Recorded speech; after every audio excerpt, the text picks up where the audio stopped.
Welcome, everyone, to the Andrew W. Marshall's Foundation's honoring the prize winners of our 2020-2021 Andrew W. Marshall papers. We established the Andrew W. Marshall papers, the prizes, in 2018, and we launched them as one of our first four activities in 2021. Just a little bit of background, working with Andy, our goal at the foundation is to find and nurture people with different perspectives to issues relating to the long-term competitions facing the national security of the United States. We prioritize potential over popularity, critical thinking over volume, and courage over caution. And like our co-founder, who spent a lot of time shaping the foundation and where we're going, our new voices, as we call these folks, bring interdisciplinary curiosity and a willingness to challenge the orthodoxy. So today's Reconfigurations and Revolutions, as we call it, is a two-part presentation of the winners of the 2021 prizes and on future reconfigurations in Asia and new revolutions in military affairs. Treston Wheat is the winner and will be honored for his terrific paper on reconfigurations in Asia, and Owen Daniels, his paper on new revolutions in military affairs. Both Treston and Owen will be joined by our moderators, Andrew May and Bob Angevine, and who we owe a great thanks for facilitating these prize competitions. And while I'm thanking people, I want to always thank, I hope I never forget, because it wouldn't be right, is Stephanie Papa, who's our executive director, Lily Durden, who is handles all our finance and some of the strategic outreach, and Abigail McDonough, who was an intern for us for a couple of years, and it's without them, this would not be anywhere near where it is today. So, fundamentally, frankly, it's a culmination of over a year of hard work and original thinking by many people. And I'm excited to preview our winners' papers today, and I hope you take the time to read them when they're published later this fall on our website. So, as I said, we're holding the event today. We're going to publish the papers in the fall, but we're also really proud of what's happened behind the scenes. We've given over 100 people the opportunity to introduce new ideas and original ways of thinking. And we hope that today our speakers will spark ideas of your own, perhaps draw some connections you didn't know were there, and reinvigorate, if you need it, your curiosity. In addition to recognizing our grand prize winners today, I'd also like to recognize some of our many semifinalists whose work you can learn more about on our websites. And our finalist, Linda Zhang, who wrote the U.S.-China competition for talent, Elena Bieberman, who wrote the Biotechnology Revolution in Military Affairs, and the author who is asked to remain anonymous, wrote a paper on control superiority, a framework for future warfare. You'll see those papers eventually, and we hope you hear more from Linda, Elena, and our author, and others over the years. And I have to tell you, the recognition is well deserved. So, as I mentioned today, this is a two-part event. First, we're going to explore the future reconfigurations in Asia 2045. We asked competitors to explore the character of the Asia region over the coming decades, and how might Asia be restructured internally? How might Asia interact with the non-Asian world in new ways? What could drive those changes? What might the consequences of those changes be? And second, we'll explore new revolutions in military affairs, something Andy was, both areas you've been passionate about. And what is the prospect for future RMAs and the implications for the national security and the long-term competitions of the United States? So we'll hear first from Treston Wheat, who is a red team analyst with Milestone Technologies and an adjunct professor at Georgetown University. Previously worked as a strategic cybersecurity analyst and geopolitical risk analyst embedded in a major high-tech company. His PhD dissertation is on Augustinian just war theory and drone warfare, and he has taught classes on American government, the presidency, and political cinema. Treston's winning paper, A State in Disguise of a Merchant, Balance of Power in Multinational Corporations, and the Reconfiguration of Asia 2045, is really a thought-provoking survey of the modern rise of tech corporations and how it may reconfigure, how that rise may reconfigure the power structures around the world. The paper identifies topics of strategic significance and takes on an original approach, applying the lens of cyber and a cyber expert to regional dynamics. Treston, over to you. Thank you so much, and thank you for the introduction. So I want to start with the title of my paper, A State in the Disguise of a Merchant. This came from a quote from Edmund Burke in parliamentary impeachment about the East India Company, because the East India Company had taken on such great power in India and Bangladesh that it was being criticized. And ultimately it would lose power to the crown and the crown would take it over. But what I noticed working in tech and cybersecurity in a couple different ways was that tech corporations were taking on the role of state and security, and they were operating as a state in disguise of a merchant. So that's really where my thesis came from, was from observing tech corporations taking on this particular role. Now, I'm not the first one to sort of notice the role of corporations in security. We all are aware of the term military-industrial complex. And in fact, a journalist named Shane Harris wrote a really excellent book about a decade ago called At War, where he described the military internet complex.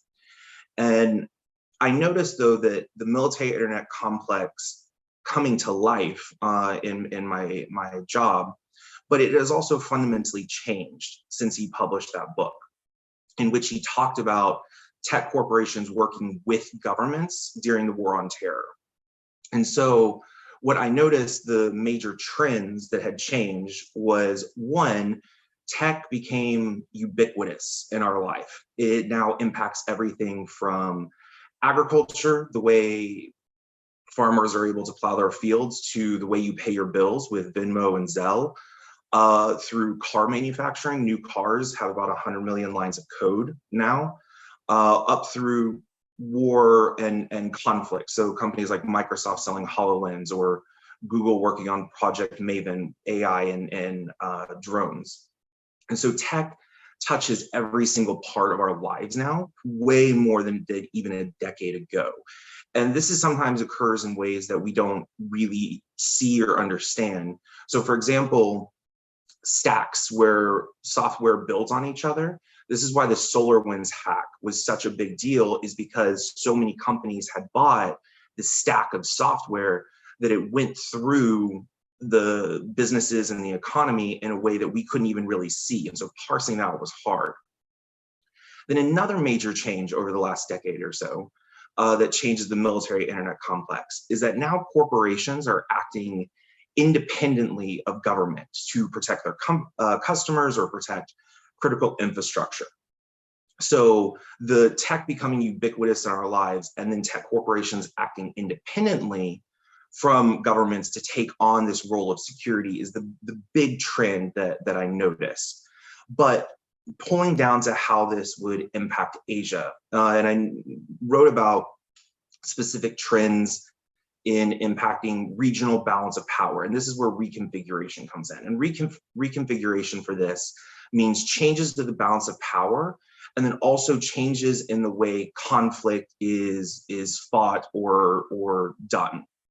So the reconfiguration is really about how power is implemented and developed. So the first major trend about this is obviously going to come to China.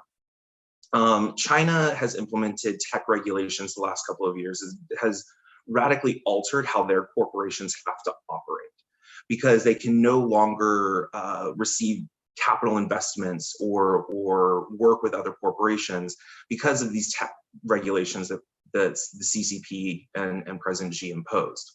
So the big trend with this is that Chinese tech corporations are going to start engaging in increased intelligence gathering and covert operations throughout the world to maintain their competitive advantage. Because when we look at the problems in China, we see significant drop in economic growth, and these tech regulations mean tech corporations in China can no longer work well with corporations outside the country. And so they're going to engage in an increased amount of collection, particularly intellectual property, but operate as sort of intelligence gathering mechanisms to increase innovation, because tech in China is seen as the way to bolster the very problem that has been created by those regulations. So that's sub-trend number one in Asia that's going to change, reconfigure the geopolitics. Then we have the second one, and this one's a bit different, but it's what's called Balkanization of the internet. Sometimes called the splinter net. And so this is when countries impose regulations or implement technology to splinter, balkanize the internet infrastructure, and then how corporations can work with each other. And this is going to be really important because I argue that it's going to create blocks, because when you have balkanized internet, you don't have compatibility. And so we have a couple different examples coming through this with Japan, for example, rethinking how they want their corporations or accepting software based on security concerns. And they've considered new regulations, new laws to split that off and prevent other companies from selling bad software, basically. Or just this week, the Prime Minister of New Zealand came out and actually advocated for regulations on the internet to prevent bad speech or bad thought. And so this is another example of the balkanization, where you would then have blocks of countries having to choose who to work with.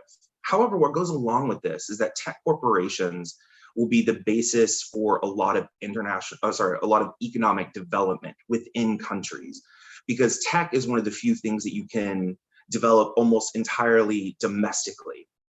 And a key example of this is the fact that Indonesia now has several unicorns. Unicorns are billion-dollar tech companies. And these billion-dollar tech companies were developed entirely domestically. Something that would be relevant or connect to like the US is like Amazon. Amazon started as an online bookstore, and then now has become one of the largest corporations in the world, touching on everything from cloud to grocery shopping, cloud development to grocery shopping. So countries in Asia are going to very much see the domestic building up because of this balkanization. And then we come to the final major trend in Asia.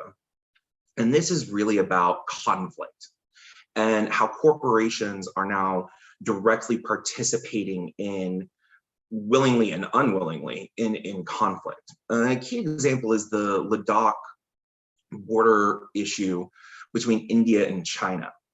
China actually found out, used satellite imagery from Maxar, a private satellite company, to determine the border issue that India was going to their territory, and created the conflict. So private companies where they bought the images from. We had the territorial dispute. And then China punished India, used punitive action against Indian corporations. And that was their target, using phishing to steal login credentials and what are called DDoS attacks, where you overload servers to bring down websites or businesses, tech industry, tech infrastructure. These were low-level cyber attacks. But the important theme was that private corporations were part of the initiation and then part of the punitive action within it.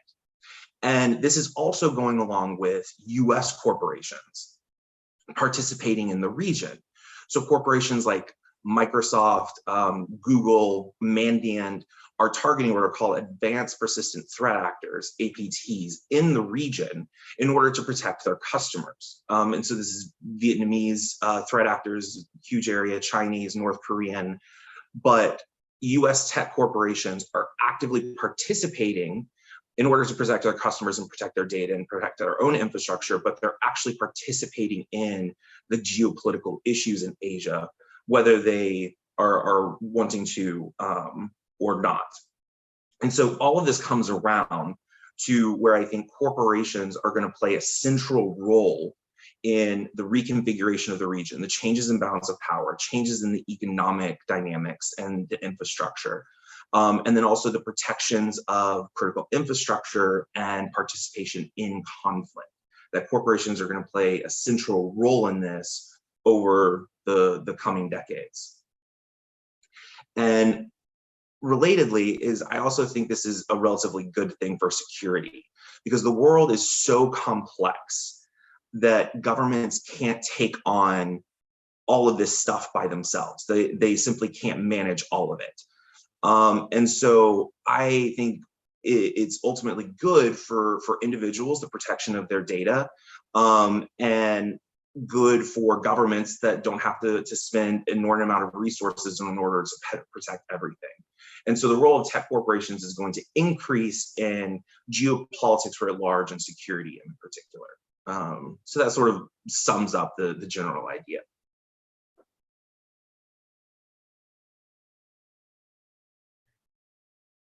Thanks, Treston. I have a couple of questions for you that we might discuss. Before we do that, I just would like to make a comment about the experience of working on this paper from my perspective. There were really two great joys here that I think the foundation gets a lot of credit for. One was just working with you. I mean, was really a treat. I mean, you really think differently. You made observations that other people hadn't made, and the experience of drawing those out over iterative drafts and working together was really fun for me. Thank you. The other was the experience of working with the evaluators. There were a lot of people involved that the foundation had pulled in, many of whom had worked very closely with Mr. Marshall over a long period of time. And I don't know what it was like from your side, Treston, but from mine, I felt that group of evaluators, really, really talented people, in the aggregate over time, picking out what was interesting in a paper, deleting what wasn't, guiding loosely, really began to replicate at some level the kind of experience that I had working for Mr. Marshall. So it was just a treat to watch that happen in a very different kind of way. So I'm grateful to have had the opportunity to be part of this and to work with you on it. Thank you. I think Ashley Tellis deserves a good call out. Absolutely. I mean, it was a remarkable group, but I agree. Ashley in particular worked very closely with you, and it was a treat to watch that happen, and probably a treat from your end to get that chance. Okay, well, maybe we can talk about a couple of questions and see where the conversation goes. Let me start with a question about these trends and how you think they're really taking place globally. I mean, the paper's prompt was to write about the Asia Pacific, obviously, but the trends you're describing seem like they might be global ones in a certain way. So do you think this is going to happen sort of first in the Asia Pacific, or most prominently in the Asia Pacific, or only in the Asia Pacific? What are there going to be differences how this plays out globally? What does that look like for you? Absolutely. So I think this is primarily happening in the Asia Pacific because of development, economic and technological development, really from the 80s forward, excuse me, where Asia led the way with US support and manufacturing very much moved there, technological manufacturing, chip development, a lot of the big players, we'll say, started there, which is why I think Asia is first in taking this on as a particular role. They will not be the last. I very much believe this is going to be a global trend. And there's a couple areas in particular that I think will move forward next. So one is Africa. a lot of tech companies are investing quite heavily in African infrastructure and economic development because they see it as the next big marketplace. And it very much is, where tech has revolutionized a lot of parts of Africa. And so over the coming decades, I think that's going to be a critical area for geopolitical competition, which means that tech companies are going to be playing a role. But then there's also changes in foreign policies in regions, and I'm particularly thinking of the Abraham Accords. That's also going to very much change this stuff, because Israel and Bahrain are actively working on creating sort of a tech corridor now in the Middle East because of the Abraham Accords.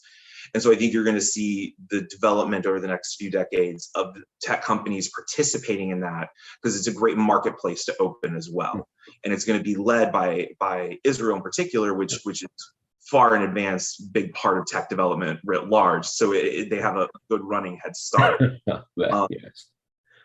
And then sort of finally, we're already kind of seeing this in Europe. Now, Europe is a little bit different because they were never able to have the kind of tech corporations that we were. They have a couple big tech corporations, but nothing like we have or like what Asia has.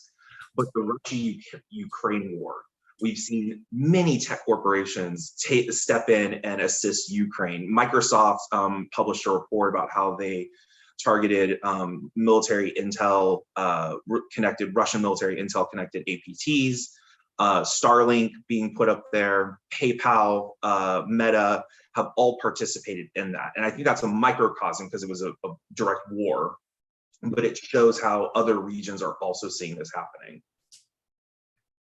That's good. I'd like to come back to this question about Europe and the bases for competitive advantage, but maybe we'll hold that one for just a sec, because something else you were describing prompted a different kind of question in mind, which is, as you were laying this out, this spread globally, the three trends you identified that are shaping this aspect of the future security environment. I wondered kind of how long do you think this takes to play out? And if we're in a transition period, based on the history, I mean, how long do those transitions take? Do different kinds of things happen in the transition than happen in a more mature regime? And then once we get to this mature regime, are these kinds of things that last for a century or for 20 years? Or what's your sense of time in this story? Yeah, so very good question.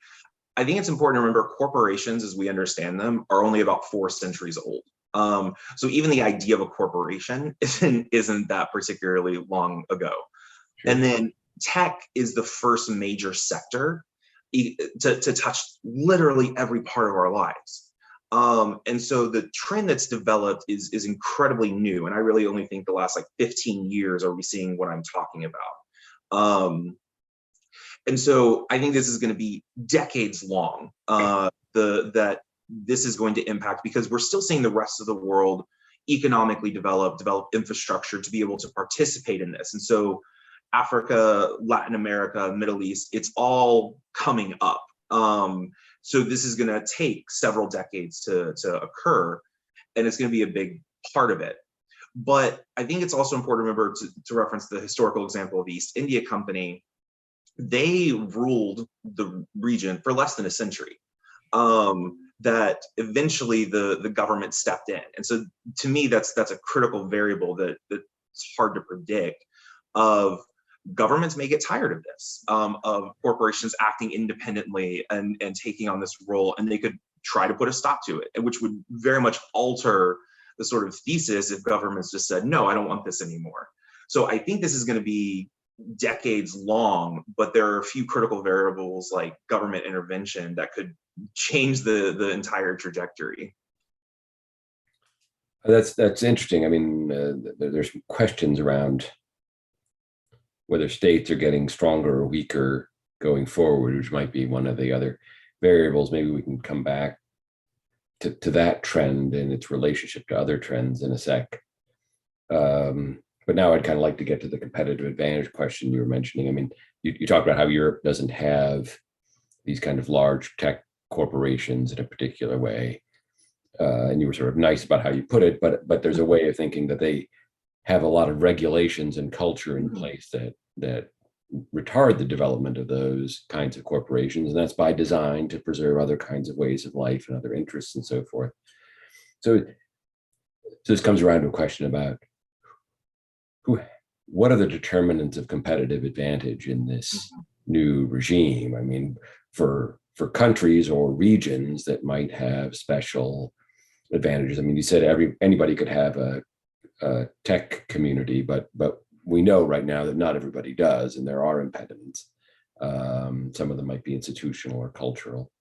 And then of the corporations, if we were trying to say assess the power or the competitiveness of these different corporations, what kinds of things would you look at in that area to see who do you think is really going to be good at this, and who's going to kind of be a second-rate competitor? Mm-hmm. Excellent question. Thank you. So there's a really good book I recommend everyone reading. It's called The Code by Margaret O'Mara. She's a historian at the University of Washington. And her book is really about what made Silicon Valley unique. Why couldn't any other region or country, because others tried. Europe very, very much tried. Russia very much tried. They couldn't recreate it. And part of this is cultural, as you kind of mentioned. American innovation, capitalism is a huge part of what can drive this. But then it's also institutions. Institutions really matter. And when you have bad institutions, corrupt institutions, or arbitrary institutions, you can't create this kind of development that you would need to. Because if the government just steps in and says, oh, I don't like this or I don't like that, do it, change it differently, you don't have innovation. You can't think creatively. So you need the culture and the institutions. To come back to Europe and China for a second, which I think are two important demonstrations of losing their competitive advantage. In Europe, it's GDPR. And I know several big tech companies in the US have come out in support of GDPR, but over the long term, it's going to make innovation incredibly difficult because personal data, whether you kind of like it or not, you need that access to personal data to lead the kind of innovation. And GDPR pushes that down. Now, you were right. You mentioned Europe has a very, very different concept of like right to privacy, and this is why they've implemented it. But it's going to be negative on the development of this stuff. And then we also saw similar tech regulations, not similar in privacy protection, but in the level of regulation in China. And that was why I brought up as my sort of first point of why Chinese tech corporations will have to steal a lot more IP to be innovative, because the heavily regulated environment prevents innovation, because it prevents imagination, it prevents collaboration, the things necessary to be able to build up and go. And I would sort of caution, this may be a slightly controversial point, but in the US, we're tipping in that direction, which would hurt our competitive advantage over the long term. This is because of anti-tech, anti-big tech sentiment, both on the right and left. They're increasingly bipartisan in their dislike of big tech. But you actually need big corporations that can fund the advanced research necessary to maintain your advantage. And so I know Owen's going to talk about AI, so I'll focus on quantum computing as a different area, although AI is very important in what I'm talking about too. But big corporations are really the only ones who can do the right funding and research over the long term to make such a huge advance. Alan Greenspan talks about the necessity of this in his book, Capitalism in America. If y'all are interested in the sort of economic history of why big corporations have to take on that role, but it's especially relevant to tech. And so coming back to the competitive advantage, structure, culture, institutions, laws, all of that matters and are interconnected. And you have to be able to, governments have to be willing to understand that play and dynamic and choose the competitive advantage over other considerations. This is where we come back to GDPR, is Europe, the EU basically said, no, right to privacy. Our understanding of the right to privacy matters more than innovation or competitive advantage. And China said, CCP power matters more than innovation or our tech companies developing. And so now we're coming to other countries that are also making considerations. This is what I referred to about the balkanization of the internet in Japan, to limit that collaboration with security laws may help with security, but you're prioritizing security over the development of other advantages, other competitive advantages. And so this is a complicated interplay, because in the US, it's not just the federal government. California passed the privacy law that's relatively similar. And now so many corporations are basically having to follow it because they have such a large amount of business in California. And so state level considerations, where California is now basically driving regulatory policy across the country. And so it's not even the federal government that necessarily the biggest player or the most important at the moment.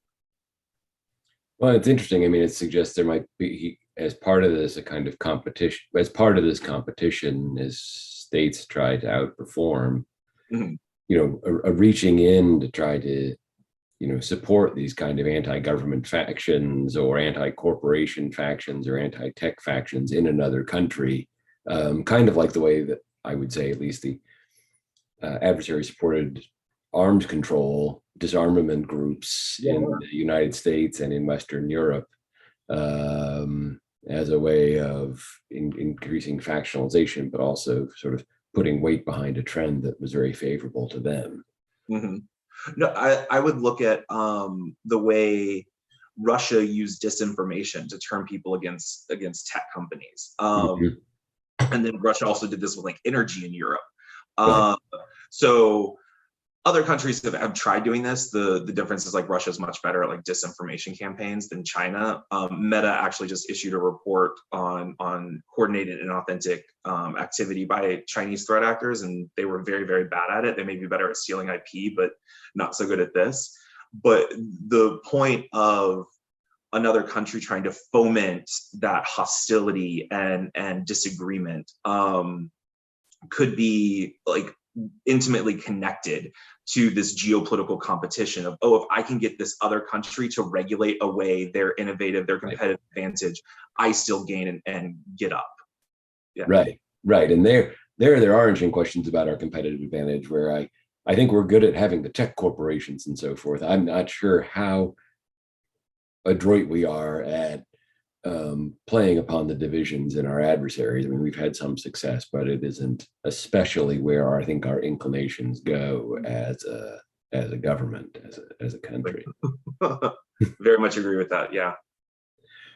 Well, Treston, a great conversation and a great paper, and thank you again for working with the foundation through all the revisions and all the guidance. I think it was exactly the sort of experience and method that the foundation was hoping to develop, and it was a treat to do it with you.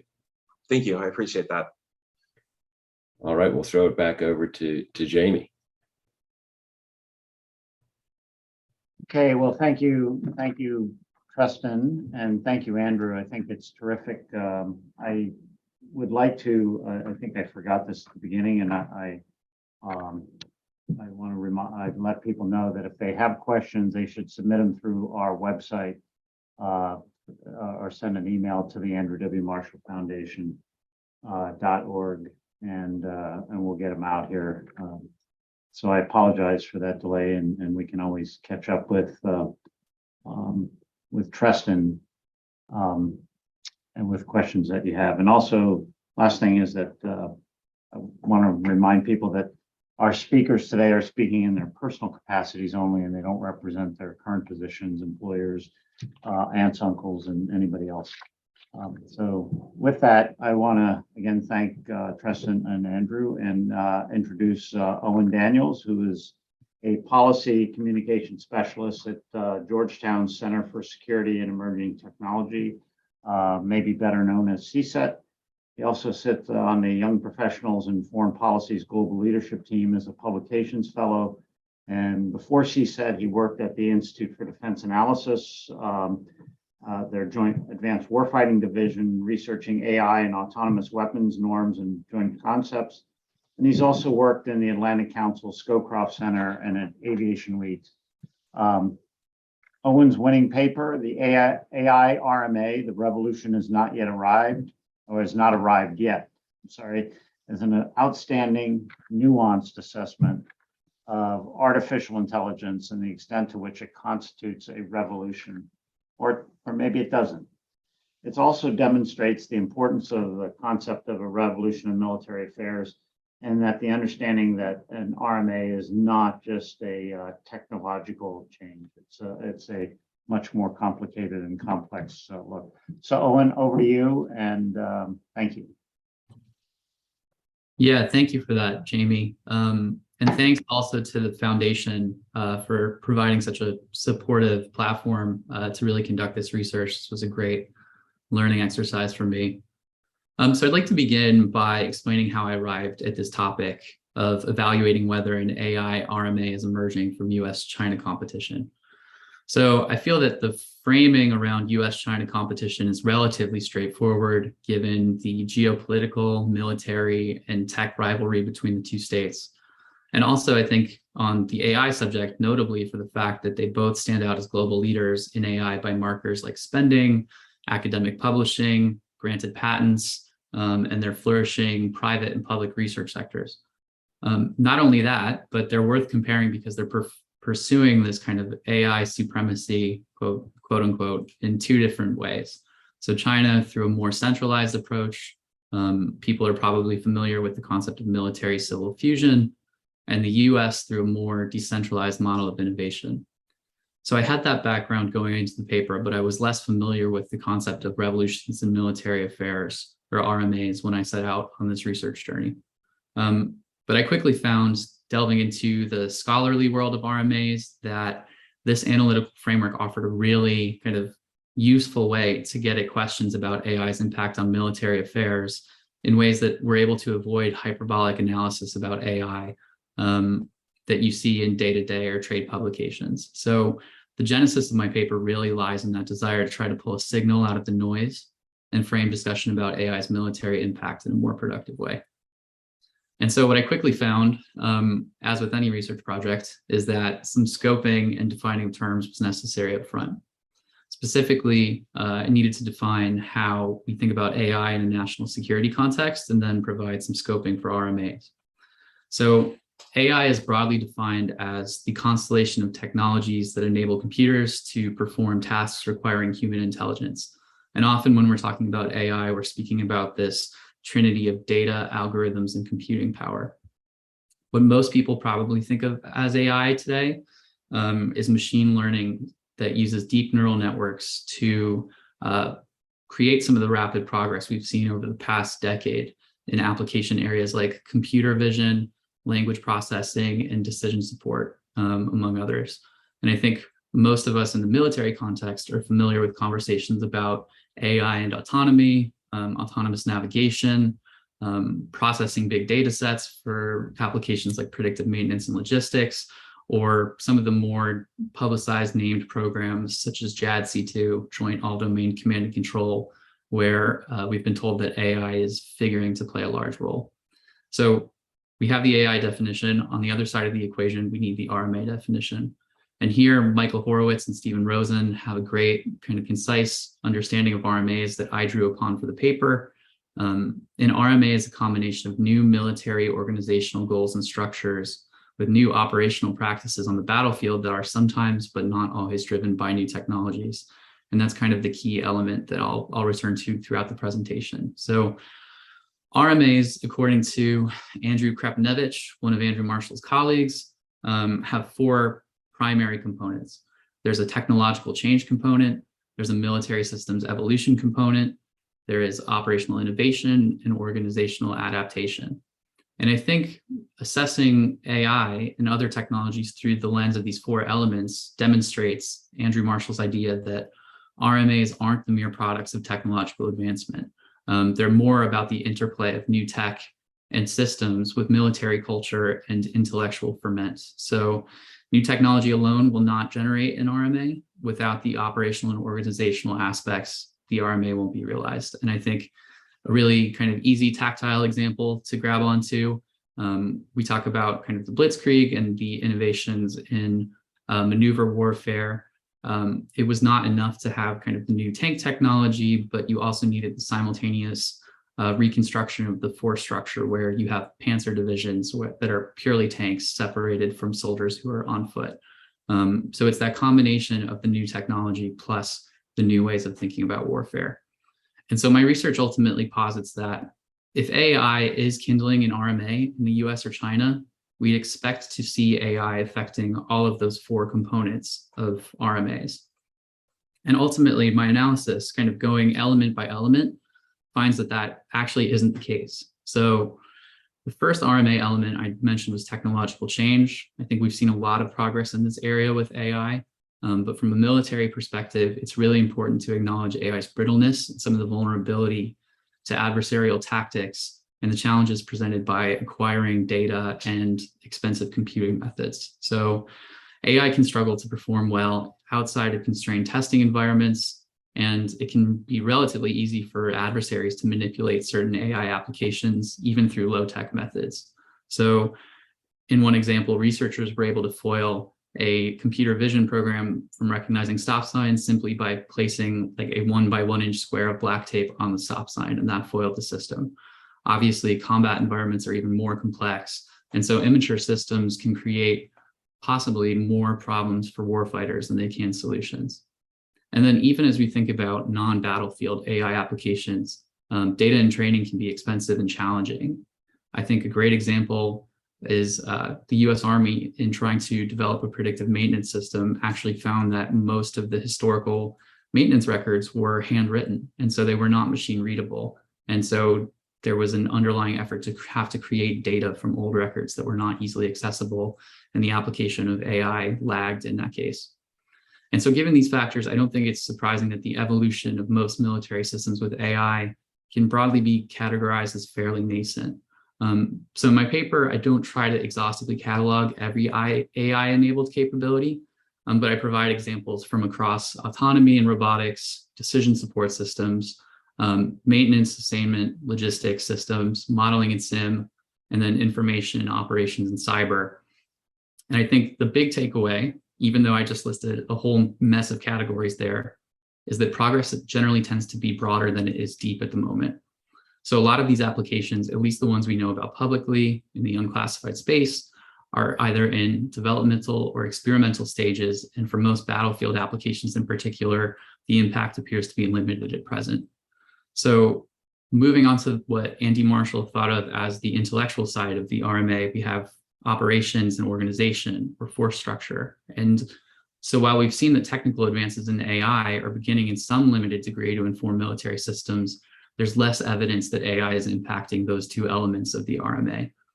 So for example, US joint and service concepts reference AI, but they tend to do so within current patterns of operations. And they usually discuss AI as augmenting current capabilities rather than transforming operations altogether.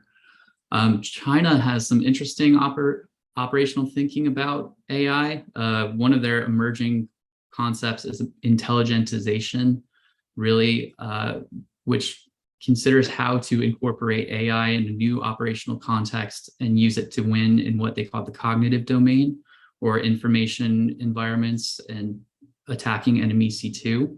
So it's clear that they're thinking about operational frameworks that are beyond their current technological means, but it's not clear that they have a vision for how to get there. And so ultimately, it's not surprising that we don't see operational or organizational force structures changing given the state of the technology at present. So stepping back for a minute, I think we have a fair question of, if AI is not sparking an RMA soon or in the near term, then why should we care? Well, I think one possibility for why we should care is that it is possible, assuming continued tech progress, that AI could have a transformative effect on warfare. But in the meantime, using the RMA framework to tell us why we're not currently experiencing an RMA can help us break the problem of what's impeding the RMA into its component parts. So we have kind of the technological brittleness aspect on one side, and then the intellectual side of the RMA where it's lagging in terms of thinking about new operations and force structures. So that means that we can think, okay, what are some of the signposts where we could acknowledge that technology is advancing to a state where it might trigger an RMA? So here, I think this gives us the opportunity to look for signposts, but also to think about how we look.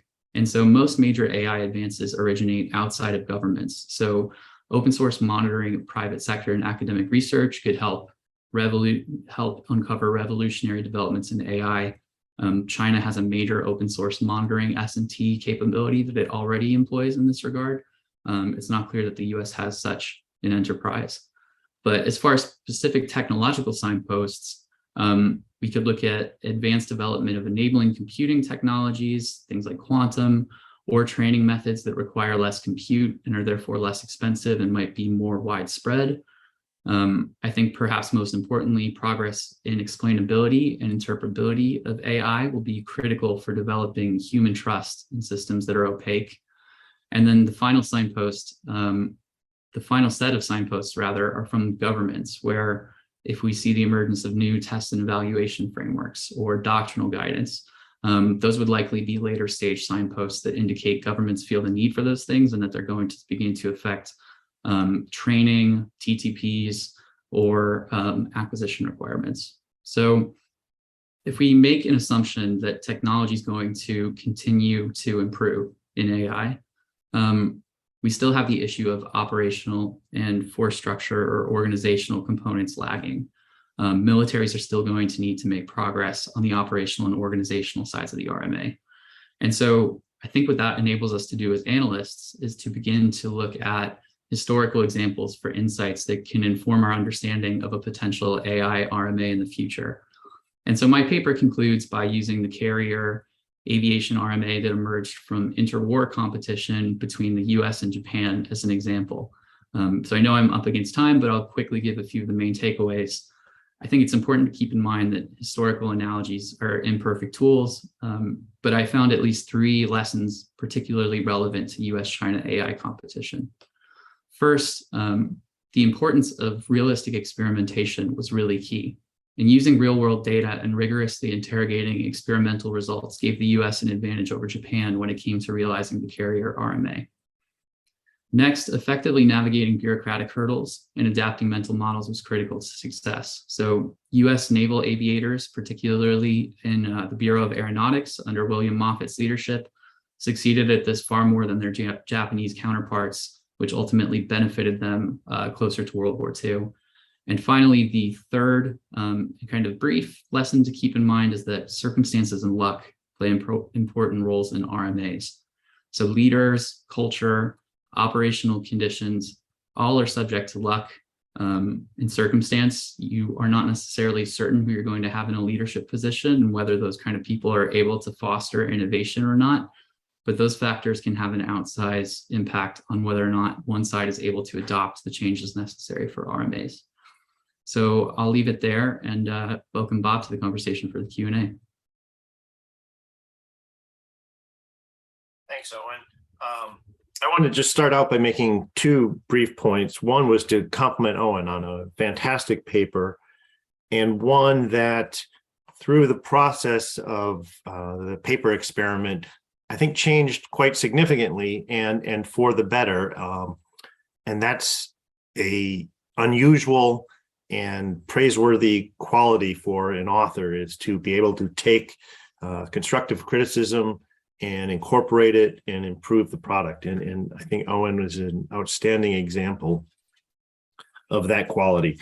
And like Andrew, I also wanted to thank all of the panelists who participated in the evaluation process. It was a lot of fun to see how engaged everybody was, and truly kind of dedicated to improving all of the papers and ensuring that Mr. Marshall's thoughts and kind of approach to thinking about things was incorporated to the extent possible in the paper.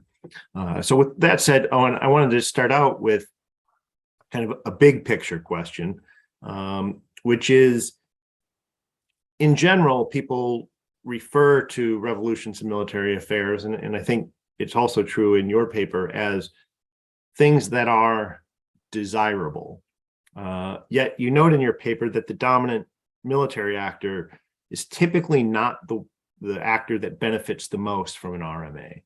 So is an AI RMA desirable from a competitive viewpoint? Is it something that the US wants to have happen? And if it is, how do we kind of make sure that it benefits us more than others? Right. So I think the unsatisfying initial answer to that question is that it depends, right? So one aspect of why I chose the carrier aviation RMA to kind of get at this question of RMAs is that I believe it's really interesting from an American policy audience perspective, because in that particular example, the US was better able to make the jump from battleship-led fleets than the Japanese to carrier-led fleets, even though it arguably occupied a more dominant comparative position prior to World War II. So from a US perspective, I think with sufficient vision and openness to change, it's not impossible for a, air quotes, status quo power to be the one that realizes an RMA first. I do think to a certain extent, it requires a greater deal of ingenuity to reorient your patterns of operations and your force structure along those lines, particularly when you have recent combat experience. This is one of the areas that comes up in conversation about China, the relative lack of recent combat experience. But on the other side of the coin, there are some writings and some of the research I conducted found that could mean that the Chinese are less kind of wedded to prior operational concepts and more willing to adopt changes that incorporate new technologies. So I think from a US perspective, if the US aspires to be the country that realizes the RMA, it really needs to have a kind of intellectual nimbleness that accompanies the technological development. What I do think would certainly be undesirable in terms of the RMA would be for one side to deploy an AI-enabled capability on the battlefield too early in its maturation process. So before some of the kinks that I've mentioned in this presentation were ironed out, and for that initial deployment to lead other states to follow suit. I think the preponderance of these international responsible AI documents and guidelines, especially from NATO countries and US allies like Japan or Australia, is kind of indicative of a broader concern about the idea that countries might try to use AI in a military context earlier than it's ready to be used. And according to some former US officials, open source writings, it appears that the US has had difficulty engaging China on the topic of responsible AI from a defense perspective. So that I think is certainly an undesirable scenario. So kind of along those lines, are there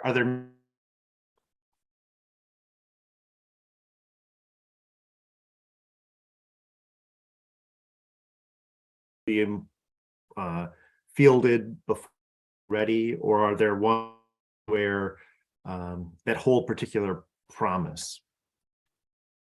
Yeah, so I think the conventional wisdom is that from a military perspective, non-battlefield applications of AI are some of the ones that are going to come to the fore first. So usually the thinking is about predictive maintenance and logistics. Those will be likely to evolve because they don't require as kind of laborious environments to operate in. And then you might expect to see an increasing number of sort of smaller autonomous systems that incorporate AI for navigation, targeting, swarming, as well as AI applications for developing C2 operating pictures or early warning systems. And then I think the conventional wisdom is that at the end of the process, you're getting closer to more complex autonomous systems of systems that rely on AI. Generally speaking, though, I think AI development, because AI applications can be so varied, is going to really happen more concurrently rather than it is sequentially. And so I think the opportunity, but also the risk from some perspective is that some capabilities are going to appear to be more ready than others earlier. And whether or not, there's different aspects to risks when it comes to AI. There's the human machine teaming component. Are humans able to operate at the speed or with an appropriate understanding of the technology? Can they operate in a way where they're kind of literate and they understand why it's making an output it is? I don't know that those questions are answered satisfyingly at the moment. And I think, yeah, as far as either side having a competitive advantage when it comes to deploying AI and those capabilities, I think it's kind of difficult to say. So China is usually viewed as having advantages in developing applications and collecting data to fuel its systems. And from their military perspective, it appears most of their interests are really about producing autonomous capabilities.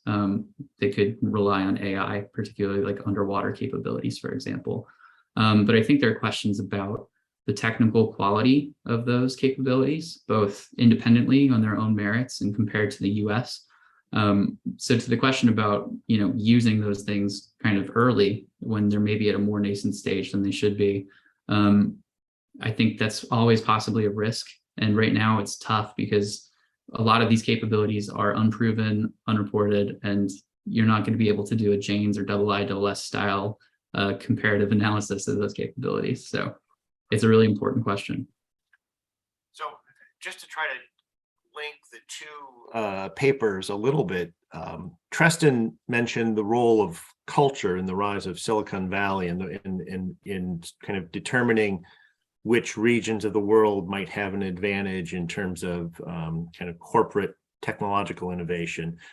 So if you look at cultural differences between the US and China related to artificial intelligence, how might those kind of play out and affect prospects for an RMA?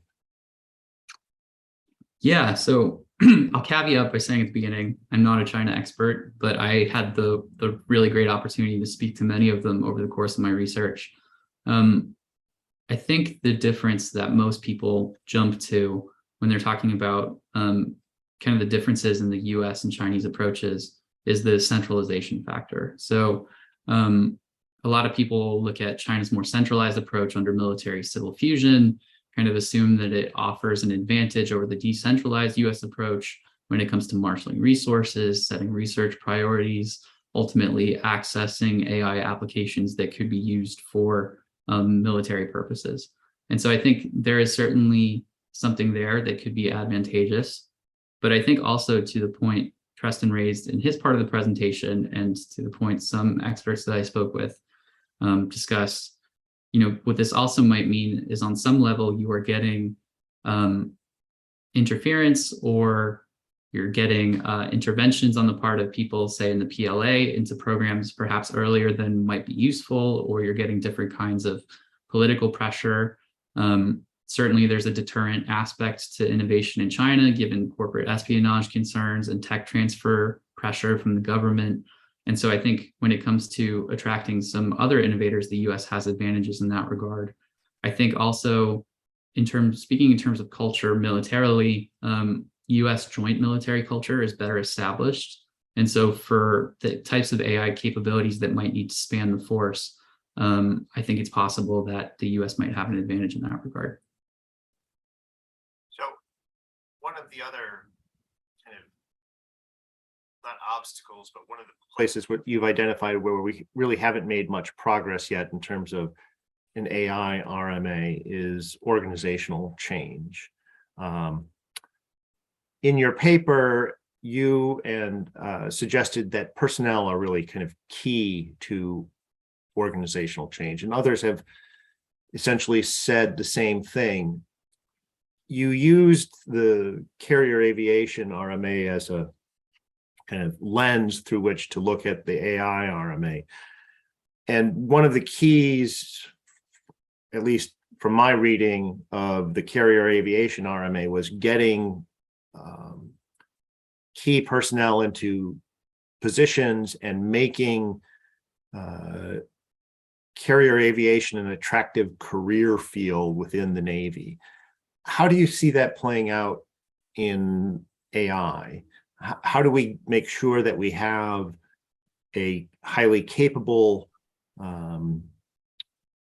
cadre of AI specialists and people who are knowledgeable about AI and military leadership? Yeah, absolutely. I mean, I think the thought that kind of continually return to my brain after having started to research the carrier aviation RMA in particular was that you need to find those William Moffett type characters who are not only capable of understanding the technology and fostering the innovation, but also know how the system works and are able to kind of, use their elbows when necessary bureaucratically, but just navigate the system effectively. And so I think you're totally right. Having personnel who understand the implications of the technology, but are also in positions to enact like effective policies, that goes hand in hand with securing the tech access. I think, as with many of the RMA elements I mentioned before, tech access alone is not enough. So, I have to trumpet the work my colleagues at CSET. They've done a lot of great research in many areas related to AI, but specifically on the AI workforce. So I'd encourage anyone watching them to give them a read. But some of the research has found that in the US, service members with AI skills achieve impact on AI, either in policy or in other areas, in spite of organizational incentives. And that includes kind of promotion or rotation policies, and they're achieving impact in spite of incentives, not because of them. So obviously, I think at some level, whether that's with the new Chief Data and Artificial Intelligence Office, some evaluation has to be done of personnel gaps on both the military and civilian sides and solutions for how to address them. And then I think more broadly speaking, DoD needs to think pretty critically about how to create incentives for talented AI literate individuals who might otherwise go into the private sector to join the defense enterprise. And I don't think that challenge is new or particular to AI. That's something that I think most people familiar with innovation in DoD will recognize, but that's really continues to be an important problem to try to solve. That's great. So one last question, and it's kind of based on personal experience. So as I think I've mentioned to you before, when we were preparing for this talk, I'm currently working on a project that is involving AI. And one of the obstacles we found is that AI can generate lots of valuable inputs, but it has to go into our standard kind of planning system. So, and our standard planning system isn't adequate to ingest a lot of what AI produces. So are there other critical supporting systems that will be relevant to ensuring that an AI RMA comes to fruition? Yeah, I think that's both a good question and a tough question, right? Because the kind of continual theme I hope people are picking up throughout the presentation, AI applications can be so varied that we could be talking about everything from battlefield to non-battlefield, right? So pinpointing one particular system or set of supporting systems is a challenge. But broadly speaking, from a US perspective, I think especially like you're saying, for systems that are joint or spanning the service, ensuring that common data resources are available and that models and algorithms can generate something roughly approaching reliable and reproducible results, especially when it comes to things like modeling and simulation, will be really important. I'm emphasizing modeling and simulation because I think, as historical examples illustrate, getting the kind of modeling and sim capabilities right and using them to model different military AI applications, their potential impact on specific operational scenarios, that is really critical. And so I think it's fair to say that service coordination across the joint force isn't just an AI challenge, but making sure that shared resources are available for things like modeling and simulation that are going to be really vitally important will be critical to getting this right if the US is going to realize an AI RMA in the future. That's great. So I think we've about used up all of our time. Thanks for a fantastic conversation and congratulations again. And I'm going to throw it back to Jamie for audience questions. Owen, thanks. Bob, thanks. I mean, this is, again, a great paper, a great deal of work, and thank you to everybody who participated in it. we're gonna run out of time here, and I apologize. So we've got a bunch of questions, and I'm going to I'm not going to exercise the power of the gavel and ask all my questions. Thankfully, as Andrew was smiling, but I will ask a couple of questions, and I'm going to just I'll ask one really from the Asia side and one about the RMA side, because there've been a lot of questions or comments about balkanization, Treston, and so one comment that balkanization likely leads to different solutions to similar problems, and so the question be, will actual incompatibilities grow until even if one desired to unify and communicate, it can't happen in a seamless way? And they're trying to make an analogy, and they are making an analogy to biological speciation mechanisms, which can happen in different areas. And that goes with a second comment about the balkanization, which is that some markets are actually better than others. For example, the UK and EU are better than the PRC as a standalone, especially because that market is so constrained even internally. And the person who typed this and said this suggests that balkanization actually favors those countries and tech companies that even if only indirectly help us. Thoughts on that? Yeah, so to start with the first comment question is that's 100% true. That's the threat, that's the issue, is when you have a balkanized internet and differing technologies and different codings, like you can't work together, you don't have the collaboration, you don't have the integration, you're pulling apart. This is sort of towards an end of globalization. This is part of the undoing of globalization, as you will actually have different blocks and you can't have technical solutions together. I mean, even just if you deal with computers and domestic tech, this is already kind of an issue just when you're trying to pull different softwares together and everything. And now imagine where you have deliberate pulling apart, trying to pull anything together. And so balkanization is going to have that generally negative influence. But then the part on we gaining a competitive advantage also isn't necessarily true. So think about 5G. The advances in 5G really came from a major researcher in Turkey, working with Chinese funding, because we didn't give him his visa. He got his PhD here. And so that could have actually been a separate block based on this. And then we wouldn't have had the requisite access to 5G technology to develop our own systems on it. And so balkanization is going to create a situation where you can't collaborate. It's going to be harder for innovation, even if you have greater security on your own products or software or infrastructure. Okay, well, thank you. Thank you for that. Owen, I'm going to turn it over to you now. And again, I'm going to ask two questions together. And the first one being, have you compared AI to other industries to assess if government is behind these applications? And it follows, you mentioned Andy Krepanevich at the beginning of your talk. And so the question is that, are there some indicators in terms of investments, projects, experimental units, and incubators as signposts? And how does the US military compare to competitors in this data as a point of comparison? So it's really looking much more broadly than the Defense Department, but using other areas as a benchmark for how we might think about the future of national security. Yeah, so I think one of the areas that I probably given more time and paper room to explore would have been the overlap between some of the work on cybersecurity and AI. I think there's a lot of interesting potential in terms of the way that that industry is generating solutions to security issues, mostly on the private sector side of things. But I did not necessarily delve into those kind of examples in my research.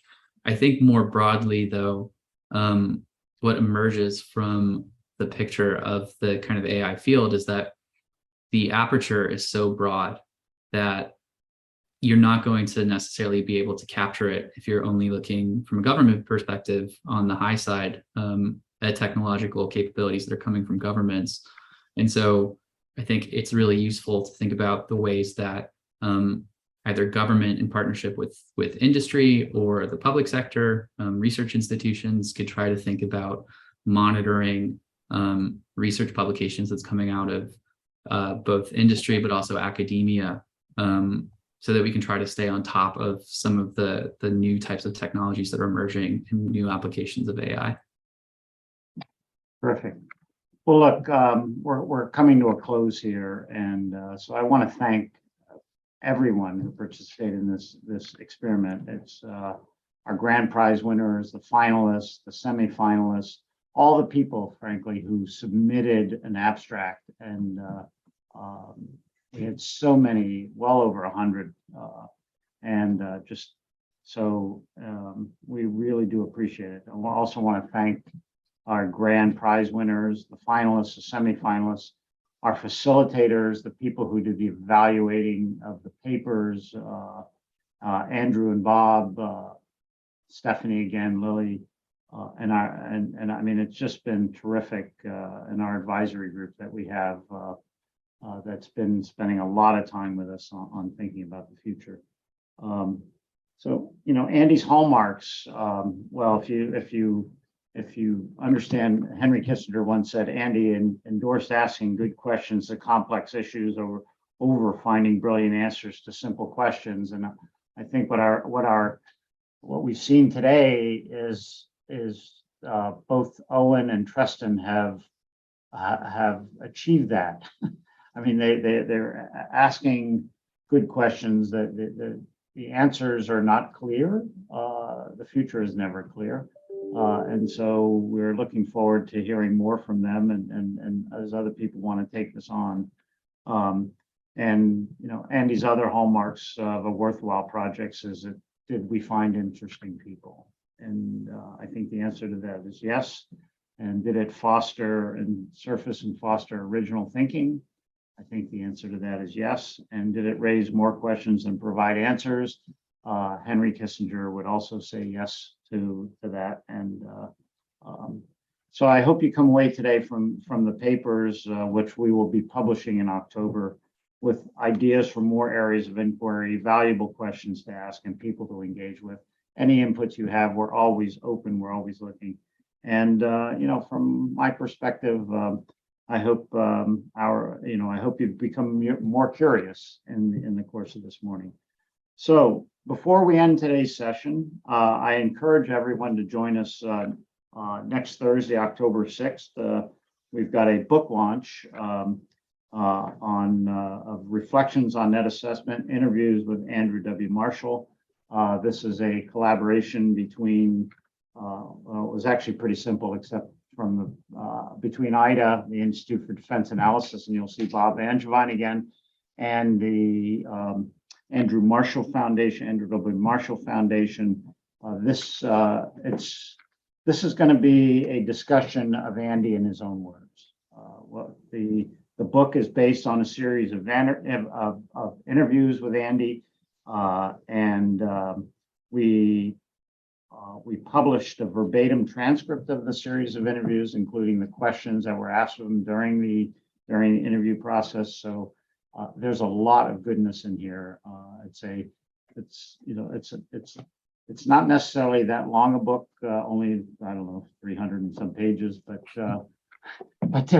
there's way more questions in this book than there are answers, and so we're happy, and all of those of you who join us and have actually interacted with Andy or thought about things may be able to, as Andrew May once I think described, we're still missing the hidden interviews, because there are a lot of questions that Andy brought up that we never got around to asking him to answer that. So hopefully we'll see you on October 6th for this virtual book launch, and please pay attention to the website, to Twitter, LinkedIn, and thank you again, everybody.